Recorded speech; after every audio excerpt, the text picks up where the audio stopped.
rotonda e allora adesso è il momento dell'analisi dello scenario economico internazionale con i dati e previsioni del settore, affidata a un grande nome, a un grande esperto, come ricordava il Presidente Levoni, più volte ospite di Assica, recentemente l'ultima a Roma all'assemblea annuale. È un grande personaggio, grande esperto, grande analista del settore, un'esperienza, una conoscenza a 360 gradi che spazia dai temi dell'agroalimentare alla zootecnia, all'alimentazione, alla sostenibilità, ai cambiamenti climatici. È professore, docente di scienze applicate all'Università di Sydney in Australia. Allora davvero con grande piacere, it's a pleasure to introduce Mr. Justin Sherrard, Global Strategist, Animal Protein di Rabobank. Nice. Thank you, and good morning, everyone. It's a great pleasure to be here with you again. It's unfortunate that I'm not able to be here at a time when we can be more positive about the market situation, more optimistic about the outlook for the market in the coming months, in the coming year. Of course, the situation is as it is.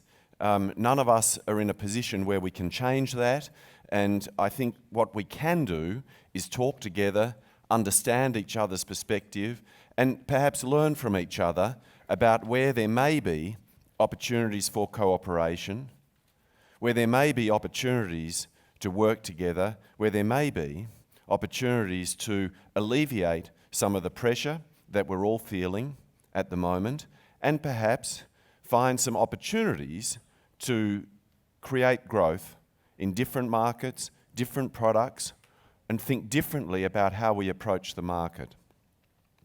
Let me take you through then what I see as the outlook for global animal protein in the age of African swine fever.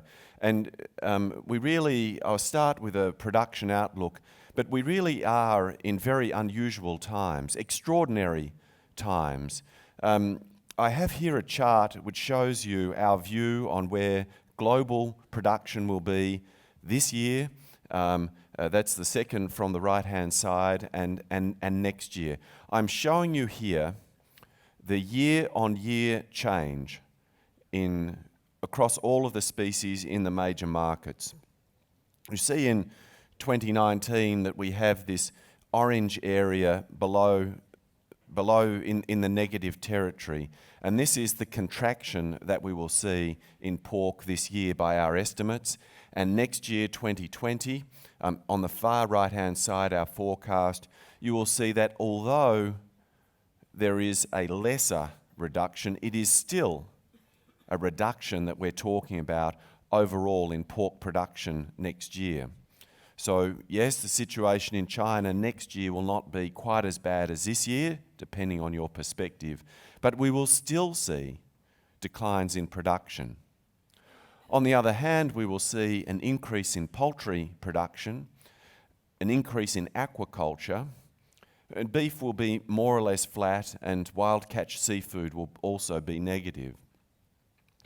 But we've had a couple of good years, and so of course you have a very strong negative year like this year, and we're all hoping for a stronger recovery, but we will need to wait.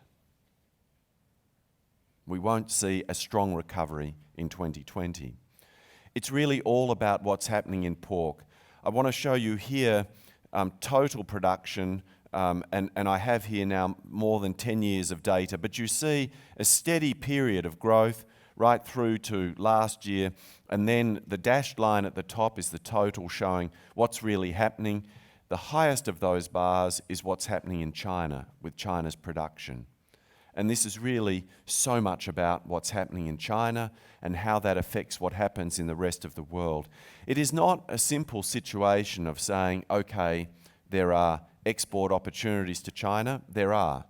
It's not a simple situation of saying there are opportunities for substitution, more poultry to compensate for reduced pork. Yes, there are those opportunities, but all of these opportunities put together are not sufficient to make up for the losses that we will see in pork production this year and also next year in China alone.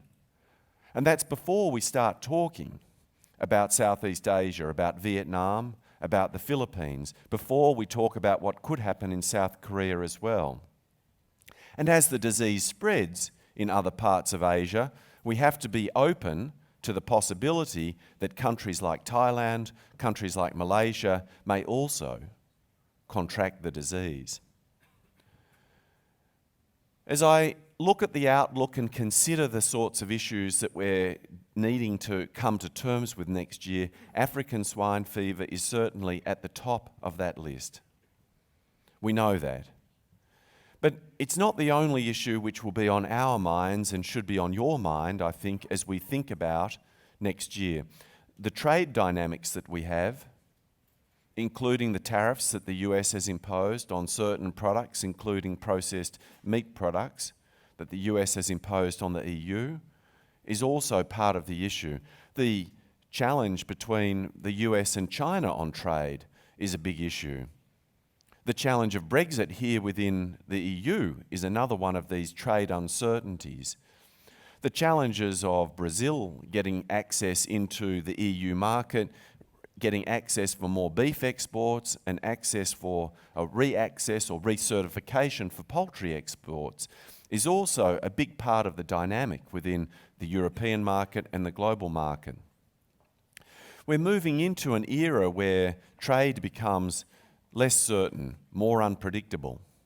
And I think all of us need to be open to the sorts of changes that are going to be coming, not just in the trade environment, but other environments as well. I mention as the third issue on my list of the four that will really shape the outlook next year, sustainability. My view is that as we move into the 2020s, we move into the decade where we need to deliver on the global commitments that have been made in Paris on climate change and generally on the Sustainable Development Goals. In just a few weeks, these will no longer be the work that we need to do next decade, but the work that is right in front of us to deliver this decade. And while these two frameworks apply predominantly and have been agreed to solely by governments, governments will be increasingly looking to the business community to show leadership, to play its role in shaping the global agenda through the 2020s. And it's just a few weeks away, but my feeling is that once we get into the decade in which we need to deliver on climate change and deliver on the Sustainable Development Goals, the runway, the pathway to 2030 will suddenly seem much shorter. It's difficult to speak to a group like this and to not mention things like Brexit and also to not mention alternative proteins or plant-based proteins. These are very much on our agenda as we think about the future as well. But let me say, to start with, that I am nowhere near as bullish or as optimistic about the growth of plant-based proteins as other people in the market are, or indeed some social media commentators are.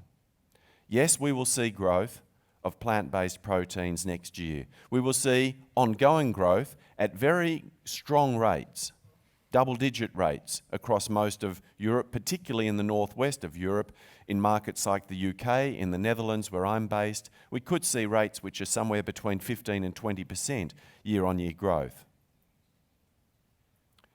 But it is still coming from a very small base. Generally, we think of total production of plant-based proteins, total consumption of plant-based proteins in Europe at the moment, 100, maybe 150,000 tonnes. Animal protein production and consumption is closer to 60 million, if we count all across the species, including seafood. So 100,000 compared to 60 million. You would think, based on the social media commentary around plant-based proteins, that that gap was getting very close indeed. But actually, what we're looking for next year in plant-based proteins is to better understand whether the growth that we are seeing is indeed alternative, a substitute for animal protein, or is additional. People are continuing to consume meat and also consuming some of the plant-based proteins as well, because for a lot of people, there's a natural association between protein consumption and healthy eating. So I think next year we'll start to show a little bit more clearly whether these plant-based proteins are a substitute, whether people are shifting their diet away from animal protein towards these plant-based proteins, or whether they are simply eating more protein because they are taking on more of the plant-based proteins. With that introduction today, I really want to talk mostly about African swine fever and bring that back at the end towards some of the implications that I see here in Italy. So let's talk about African swine fever.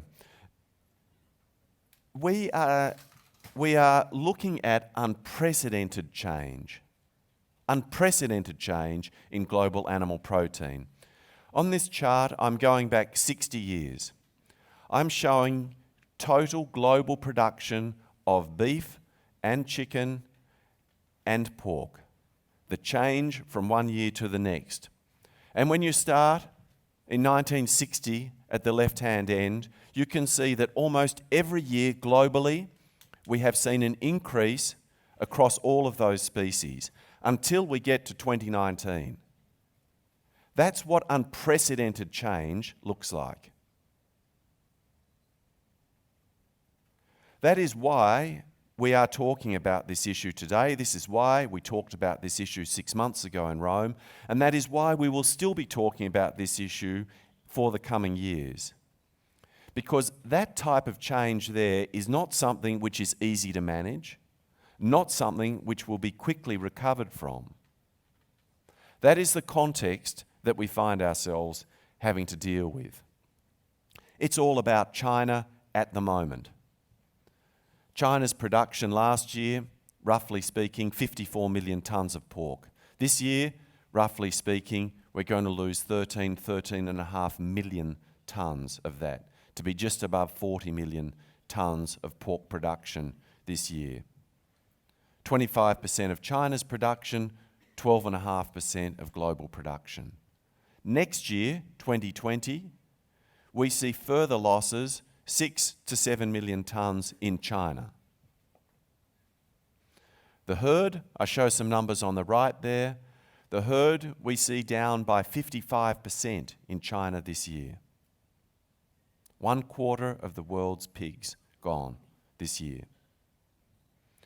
Next year, we see scope for the herd to actually stabilise. There are reports already of some successful restocking in certain large-scale farms in China. I mean, there are many reports coming out of China. You can spend all day, and sometimes I do, watching what's going on, trying to read the signals that are coming from China around African swine fever. My intelligence at the moment is that we are starting to see some success in restocking in certain parts of China. Certainly not everywhere. Certainly not everywhere. This is the chart that I think you need to all take into account and be super aware of, and, depending on your perspective, be either very frightened or very excited. These are prices in China. On this side here, I'm showing the pork complex. So in the orange at the bottom, we have the live pig price. Then we have retail prices for pork meat in the light blue in the middle, and at the top we have the piglet price. The previous record for all of these prices was set 2016, 2017. We have easily passed all of those record levels, easily passed them. When we met in Rome earlier this year, we had a view that we were going to get there in the second half of this year. But I did not think at that time that we would get to those record levels and then just keep on going in the way that we have. These incredible increases in prices that we've seen. Now, the data I'm showing you here is monthly data.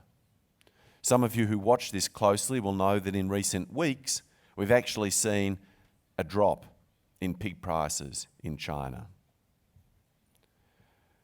Please don't think that signals a change in any material way to the situation in China. It signifies typical market behaviour where you have a highly fragmented producer base that is currently afraid that they have missed the top of the market, and they are pushing oversized pigs that they've been feeding, waiting for the top of the market. They're pushing them into the market, and the market is responding by saying, okay, if you're going to start pushing pigs at me, I'm going to drop the price. Please don't start to think that we've seen the top. Maybe we have, but we haven't seen the end of the situation. On the other side of the chart here, I have the same light blue line here for retail pork prices. And here I have sheep meat and beef, and here I have chicken. This issue is spanning all of the proteins in China. Sure, pork meat has been the one that's setting the records and going up the fastest, but all of the proteins are up in China.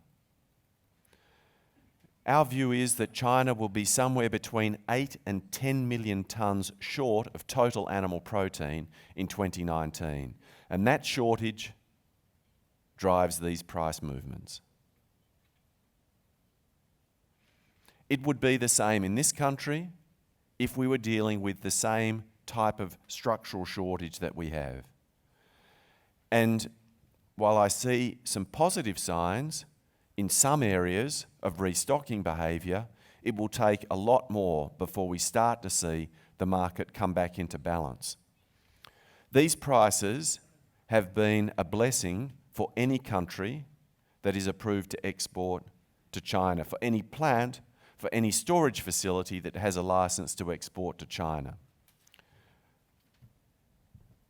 This is the total exports, well, not the total exports. I've just pulled out 5 countries here: Spain, Germany, Canada, the US, and Brazil, the 5 major exporting countries.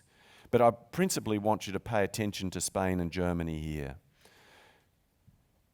In the first 9 months of this year, the latest data, we're more or less at the same level of exports in 2018, full year 2018. Most people know that the strongest quarter for China's imports is the 4th quarter, leading up to Chinese New Year celebrations.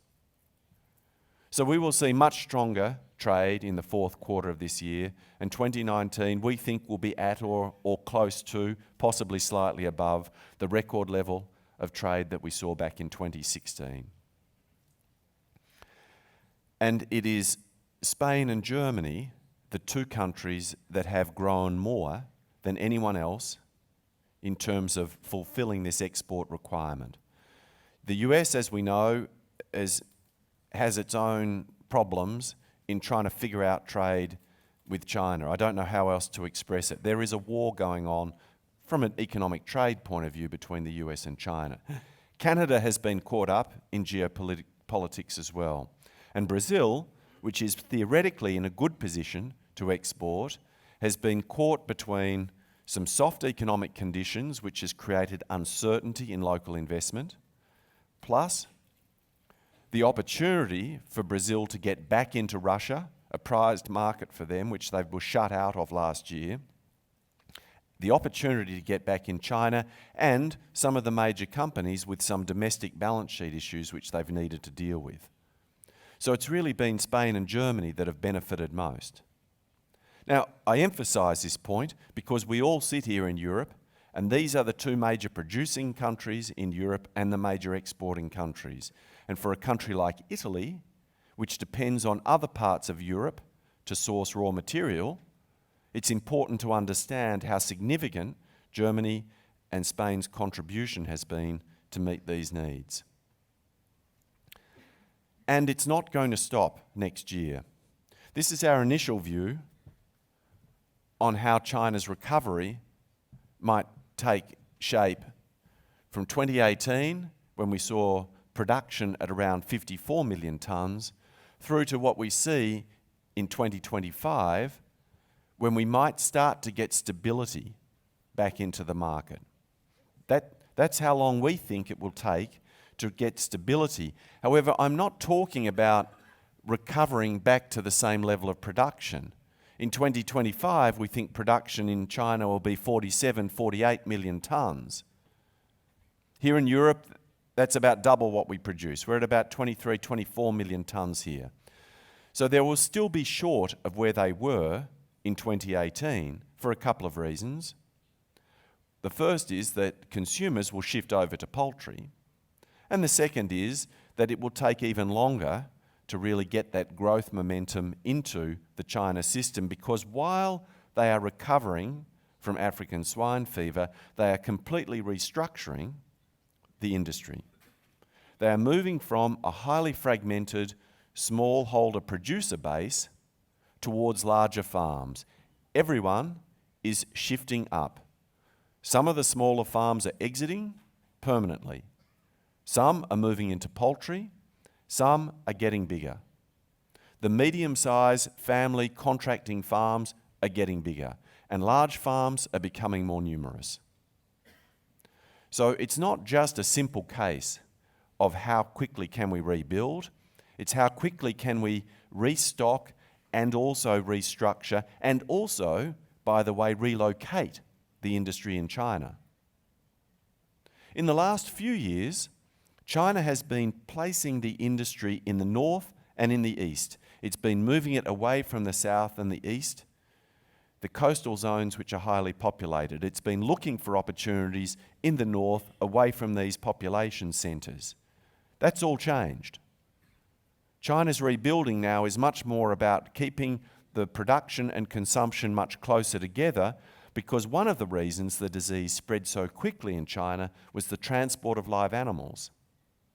So transporting live animals from the north for slaughtering in the south helped to spread the disease, and the Chinese authorities now recognise that. And so the rebuilding also includes relocation of the industry. And that's why it's going to take some time. But the main reason it's going to take quite some years to get this stabilisation back into the market is uncertainty. There is no vaccine for African swine fever. There may be some more trials taking place next year with live vaccines being released into the market. They may help, they may make the matter worse. It will take time to build investor confidence, despite local authorities, despite central government encouragement. It will take time to get the investor confidence into the market to really deliver. So it's going to take time. At the bottom here, I show that structural shift away from what we've seen about the small group representing over 40% to representing closer to 30%, and the bigger group moving from 22 up to 35% in just a few years. The scale of this industry is huge, remember. So these changes are going to take time. And we've just been talking about China. Let me briefly touch on Vietnam and the Philippines. This is our view on what's been happening in Vietnam. These numbers are more realistic in terms of Italy, but much less exciting compared with China. Italy this year will lose 500, something like that, 1,000 tonnes of pork production. And there will be further losses next year. We have a couple of scenarios there. In the Philippines, we haven't really started to see the losses this year, but we will see them next year. Next year, the losses could be in the order of several 100,000 tonnes, maybe getting close to 500,000 tonnes. So we've got the disease spreading in other parts of Southeast Asia. So it becomes not just China looking for imports, but competing against Southeast Asia as well. Oh, I'm sorry. And here we are in Europe. We have the disease here in Europe as well. I want to highlight three things which concern me most, and I've highlighted one of them here already: the outbreak of African swine fever in the western part of Poland, some 500 kilometres from other recorded outbreaks. The disease remains on the move in Europe. We do not know all of the vectors by which the disease can move. We do not know how to manage things that we don't understand. We had the outbreak in Belgium. And down here in Serbia, we also have outbreaks. Sorry, the red dots are in commercial farms. The blue dots represent wild pigs. So here in Serbia, we have outbreaks in commercial farms some 200 plus kilometres from the closest outbreak. Human activity is playing a strong role in the spreading of this disease. And while human activity plays a role, you can either take a perspective which is, yes, okay, we know how to manage people, or this is truly frightening.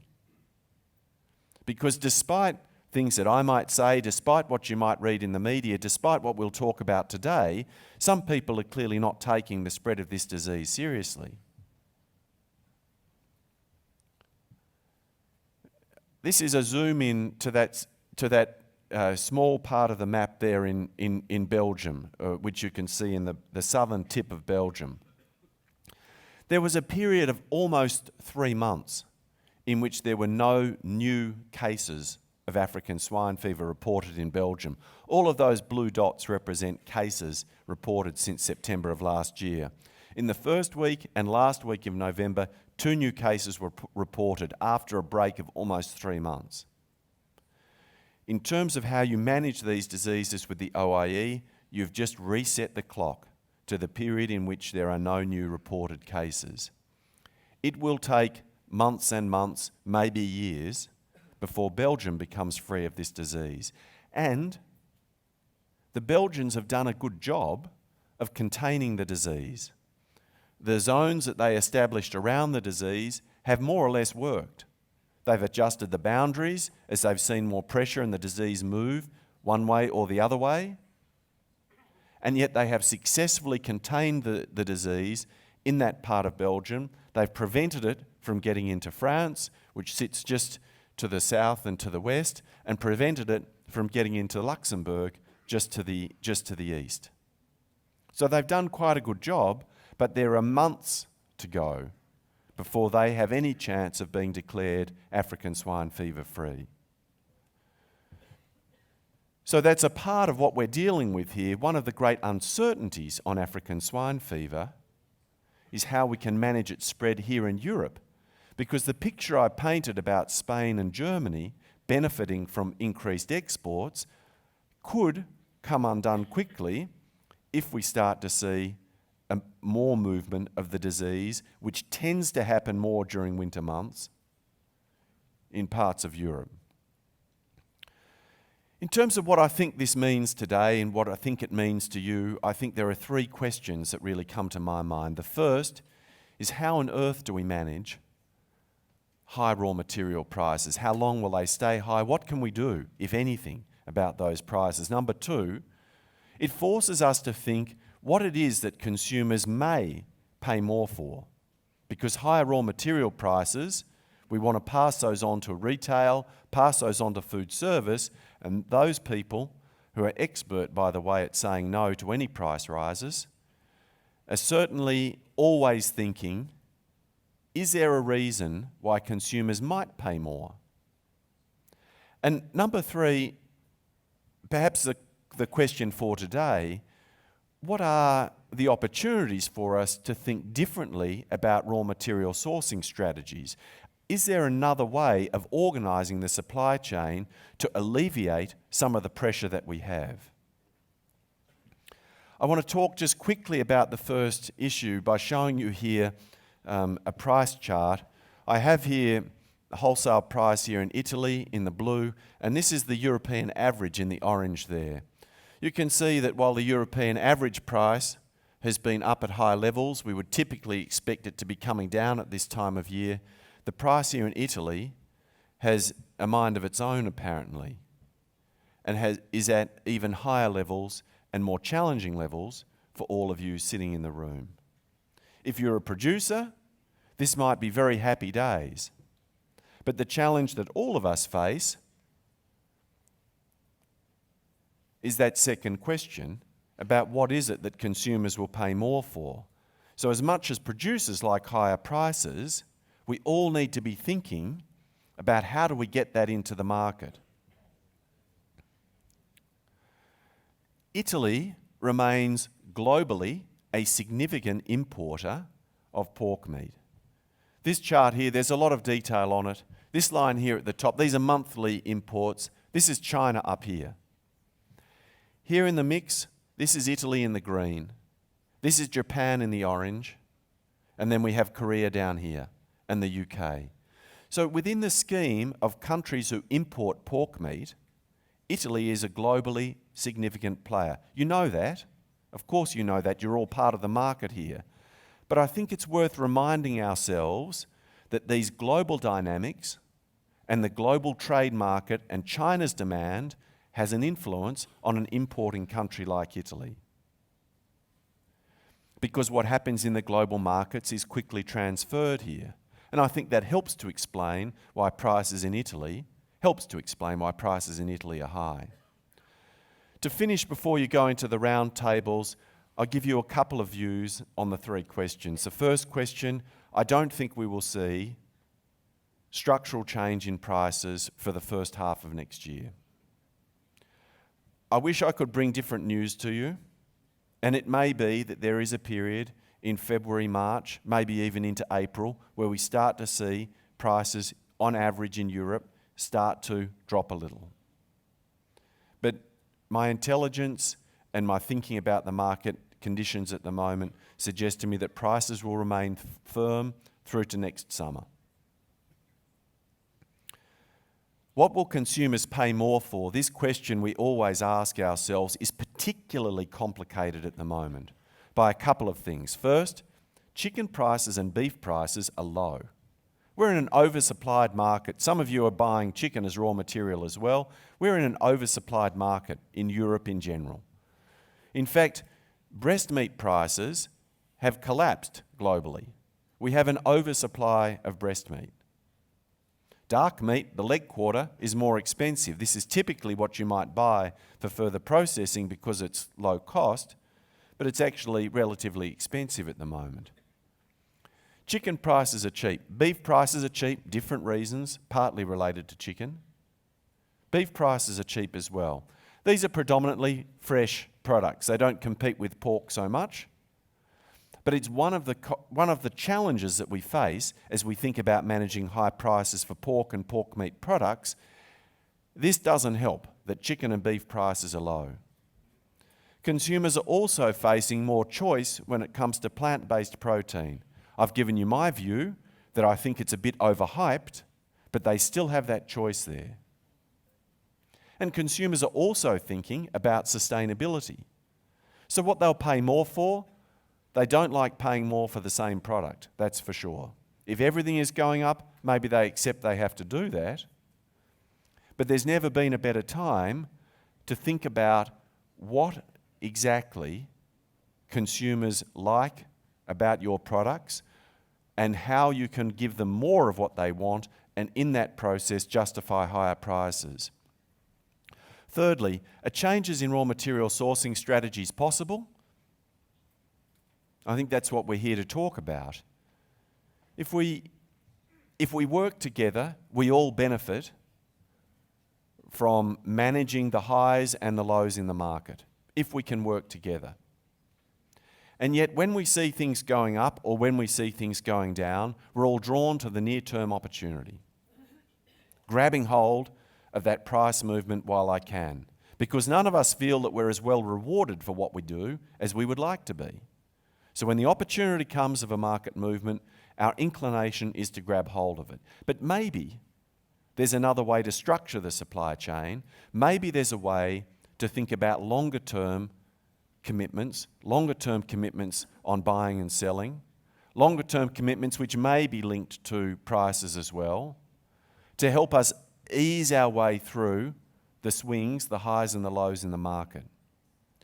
When I think about sustainability and I think about alternative proteins, when I think about the trade dynamics in the market at the moment, and also when I think about African swine fever, finding ways to work together to smooth out some of the highs and lows in the market seems to me to make a lot of sense. The answers are not easy, but that shouldn't mean that we don't try. Thank you.